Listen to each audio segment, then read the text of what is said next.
છે એ સમયની પૂર્તતા કરવા માટે તૈયાર છે અને છોકરાઓ છતાં પણ માનવા તૈયાર નહોતા તો અમે અને અમારા સરકારી પ્રતિનિધિ દરેક ક્લાસમાં ગયા અને દરેકને વ્યક્તિગત પૂછીને કીધું કે ભાઈ પરીક્ષા ચાલુ રાખવી છે કે બંધ રાખવી છે તો એમને કીધું કે પરીક્ષા બંધ રાખવી છે તો અમે કીધું પરીક્ષા બંધ રાખીએ છીએ બરાબર। હવે સવાલ એવો છે કે એ લોકો એવું કહે કે તમે જે પેપર લાવ્યા છો એ સાર્વજનિક કરો। એ સાર્વજનિક કરવા માટે પણ અમારે ઉચ્ચ શિક્ષણ કમિશનરની પરવાનગી લેવી પડે અને હવે નવેસરથી પ્રોસિજર કરવાની છે। ફરી પાછા 3 પેપર કરાવીશું, ફરી પરીક્ષાની તારીખ કરીશું નક્કી, ફરી કોલ લેટર મોકલીશું।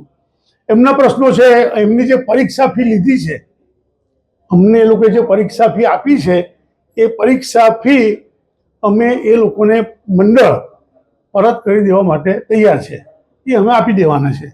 હવે નવેસરથી પ્રોસિજર કરી નવી તારીખ પછી જાહેર થાય પણ એ લોકો જે કહે છે કે પેપર ફૂટી ગયું છે તે વાત સાથે અમે લોકો સહમત નથી। એના સીસીટીવી કેમેરા અત્યારે અમારી પાસે છે જ અને એ સીસીટીવી કેમેરા પરીક્ષા બંધ રાખી છે એટલે અમે સરકારની અંદર મોકલવાના છે। સરકાર જોશે કે યોગ્ય છે કે કેમ અને જ્યારે ફરી નવી તારીખ બહાર પડશે ત્યારે પાછું એ લોકોનું પ્રોસિજર કરીશું। આટલી આજે પ્રોસિજર અમારી થઈ છે બરાબર।